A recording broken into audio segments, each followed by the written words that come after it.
시편 133편에는 아주 아름다운 말씀이 있습니다. 형제가 연합하여 동거함이 어찌 그리 아름다운고. 하나님은 무엇보다 우리가 서로 연합하고 동거하는 것을 가장 아름답다고 말씀하십니다. 그러나 실제 우리의 삶 가운데 이런 아름다운 연합의 관계는 쉽지 않습니다. 많은 사역자들이 하는 말이 일하는 것보다 관계가 더 어렵다는 얘기를 합니다. 그러나 하나님은 관계의 하나님이시고 우리가 아름다운 관계를 맺어가는 것을 원하시는 분이십니다.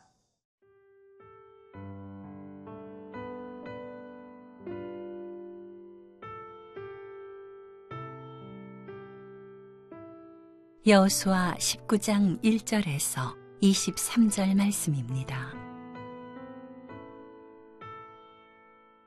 둘째로 시므온, 곧 시므온 자손의 지파를 위하여 그들의 가족대로 제비를 뽑았으니 그들의 기업은 유다 자손의 기업 중에서라. 그들이 받은 기업은 브엘세바, 곧 세바와 몰라다와 하살수알과 발라와 에셈과 엘돌랏과 부둘과 호르마와 시글락과 벳 말가봇과 하살수사와 벳 르바옷과 사루헨이니 13 성읍이요 또 그 마을들이며 또 아인과 림몬과 에델과 아산이니 4 성읍이요 또 그 마을들이며 또 네게베 라마 곧 바알랏브엘까지 이 성읍들을 둘러있는 모든 마을들이니 이는 시므온 자손의 지파가 그들의 가족대로 받은 기업이라.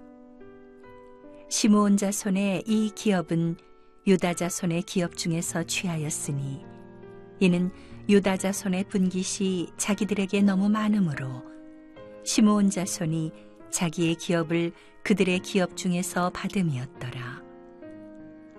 셋째로 스불론 자손을 위하여 그들의 가족대로 제비를 뽑았으니 그들의 기업의 경계는 사릿까지이며 서쪽으로 올라가서 마랄라에 이르러 답베셋을 만나 용노암 앞 시내를 만나고 사릿에서부터 동쪽으로 돌아 해 뜨는 쪽을 향하여 기술롯 다볼의 경계에 이르고 다브라스로 나가서 야비아로 올라가고 또 거기서부터 동쪽으로 가드 헤벨을 지나 엣가신에 이르고 네아까지 연결된 림몬으로 나아가서 북쪽으로 돌아 한나돈에 이르고 입다일 골짜기에 이르러 끝이 되며 또 갓닷과 나할랄과 시므론과 이달라와 베들레헴이니 모두 12 성읍과 그 마을들이라.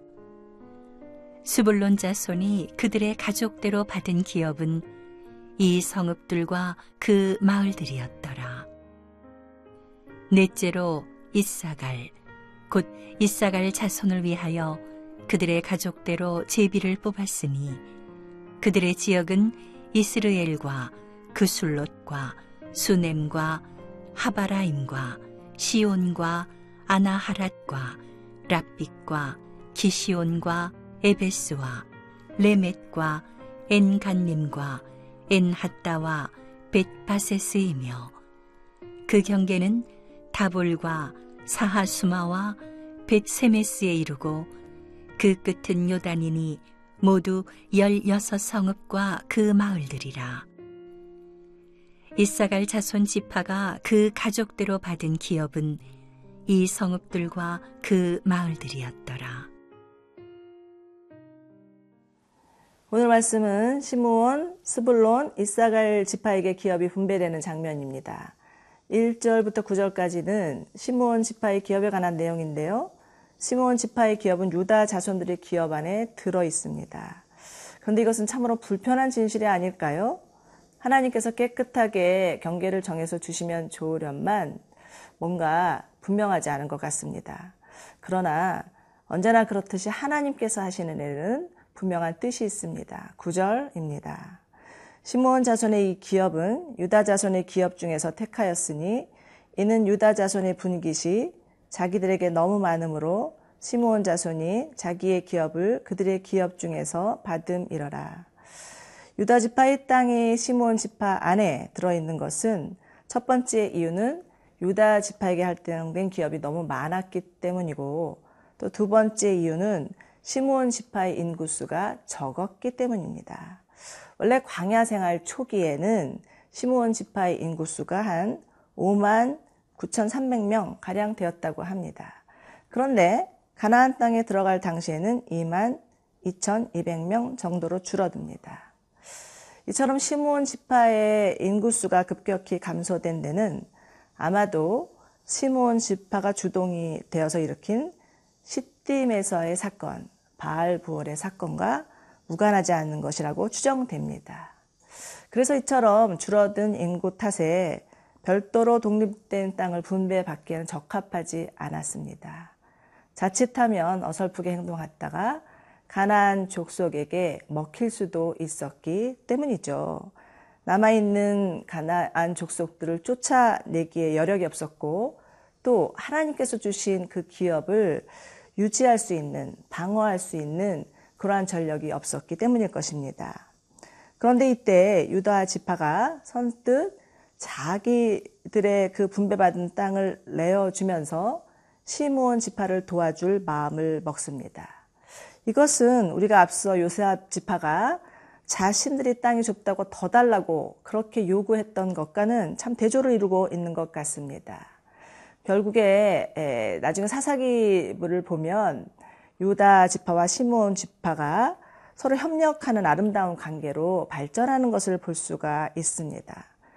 여러분, 오늘 우리는 이 말씀을 통해서 먼저 하나님은 우리의 형편과 처지를 아시고 때에 맞는, 상황에 맞는 때를 따라 돕는 은혜를 베풀어 주신다는 것입니다. 또한 형제가 연합하여 동거하는 것을 가장 아름답게 여기신다는 것입니다.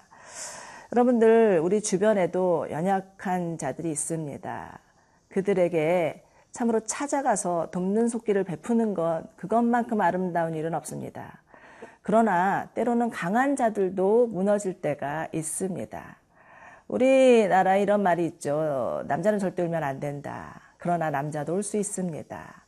강한 자도 때로는 연약해질 때가 있습니다. 약한 자는 또 돕아야 하는 그러한 책임이 우리 가운데 있습니다.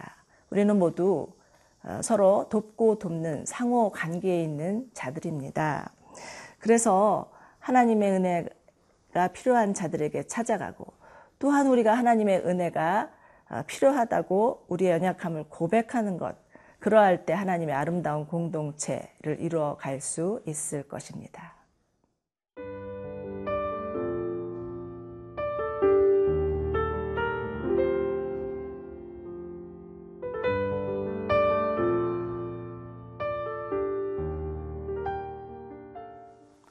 스불론 지파의 기업은 가나안 땅 북쪽 내륙에 위치한 곳이었습니다.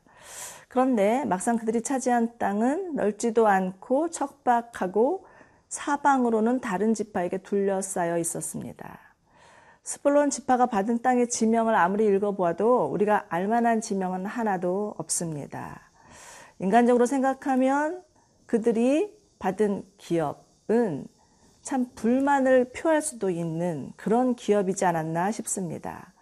더군다나 스불론 지파에게 주신 그 예언은 사실은 그들은 더 비옥한 땅, 바닷가 땅을 분배받았어야만 했습니다. 그러나 그렇게 받지 못했다라는 거죠. 그런데 이 스불론 지파는 그럼에도 불구하고 하나님이 지금 분배한 그 기업에 대해서 불평하거나 문제를 제기하지 않습니다. 다른 지파의 기업과 비교하거나 또 토를 달지도 않습니다. 그저 하나님이 주신 기업이기 때문에 감사함으로 받아들이고 있습니다. 로마서 12장 3절에서는 이런 말씀이 있습니다. 마땅히 생각할 그 이상의 생각을 품지 말고 오직 하나님께서 각 사람에게 나눠주신 믿음의 분량대로 지혜롭게 생각하라. 여러분들, 그렇습니다. 흔히 우리가 인간적인 그 기준과 잣대로 볼 때 이렇게 구분합니다. 큰 교회, 작은 교회, 할 만한 사역, 별 볼 일 없는 사역, 또 비중 있는 역할, 보잘것없는 역할. 그러나 하나님 보시기에는 그렇지 않습니다. 하나님이 보실 때는 그 어떠한 일도 예수님의 이름으로 하는 일이라면 그것이 우리의 눈에 보기에 작든 크든 아주 귀하게 여기시고 축복해 주신다는 거죠. 하나님이 보실 때는 눈에 보이는 사이즈가 중요하지도 않고 헌금의 액수가 중요하지도 않고 건물의 크기가 중요하지도 않다라는 것입니다. 그렇기 때문에 우리가 가져야 될 마음의 태도가 있는 것 같습니다. 남의 떡이 더 커 보인다고 비교하거나 불평하기보다는 우리에게 맡겨주신 사역, 우리에게 맡겨주신 삶에 감사함으로 나아가는 태도입니다. 하나님께서 각자에게 부르신 그 부르심과 은사대로 성실하게 섬길 때 우리 안에 하나님이 주시는 말할 수 없는 기쁨을 누리게 될 것입니다. 17절에서 23절까지는요. 이제 이사갈 지파의 기업이 분배되는 내용이 나오는데 이사갈 지파의 기업은 갈릴리 남서쪽 지역으로 스불론 지파 마찬가지로 면적이 넓지도 않았지만 비교적 비옥한 땅이었습니다. 예, 특히 이들에게 준 이스라엘 지역, 그 이스르엘이라는 지역은 전략적 요충지였습니다. 남북을 잇는 무역로가 있는 지역이었습니다. 그렇기 때문에 이 지역을 차지하는 것은 결코 쉬운 일이 아니었습니다. 이 지역을 차지하기 위해서는 피 흘려서 싸워야만 했습니다. 여러분들 기업으로 분배받았다고 해서 그것이 거저 주어지는 것이 아니라는 거죠. 하나님께서 주신 약속의 말씀을 붙들고 믿음으로 취하여야만 얻어지는 땅입니다. 전쟁의 주도권이 하나님께 있음을 믿고 믿음으로 담대히 나아가야만 얻을 수 있는 땅입니다. 사랑하는 여러분, 현대를 사는 그리스도인의 삶도 마찬가지인 것 같습니다. 우리의 삶 자체가 전쟁터다. 우리의 삶 자체가 영적 전쟁터다라고 말합니다. 우리의 삶에도 때로는 부도가 나기도 하고 또 관계가 깨지기도 하고 몹쓸병에 걸리기도 하고 가족을 잃기도 합니다. 사춘기 자녀 때문에 버겁기도 하고 갱년기 우울증 때문에 고통을 당하기도 합니다. 모든 일을 내가 최선을 다하면 다 할 수 있다고 생각했는데 그렇지 않을 때도 있습니다. 하나님이 약속해 주셨음에도 불구하고 자신감이 없어질 때도 있습니다. 마치 모든 것이 다 난공불락의 성같이 여겨질 때도 있습니다. 그러나 하나님은 우리와 함께 하십니다. 우리가 믿음으로 주님을 바라보며 나아갈 때 넉넉히 이길 수 있다고 말씀해 주고 계십니다. 이러한 하나님, 신실하신 하나님을 바라보면서 끝까지 승리하시는 여러분들 되시기를 축원합니다. 함께 기도하겠습니다. 사랑하는 주님, 우리의 삶 가운데도 수많은 어려움들이 있지만 그럼에도 불구하고 하나님께서 함께 하심을 믿고 믿음으로 나아가는 자들 되게 하여 주시옵소서. 우리의 삶이 영적 전쟁터인 것을 믿고 날마다 하나님의 말씀을 묵상하며 성령 안에서 기도하게 하여 주시옵소서. 그리하여서 승리하는 그리스도인의 삶을 살아갈 수 있게 하여 주시옵소서. 예수님 이름으로 기도드립니다. 아멘.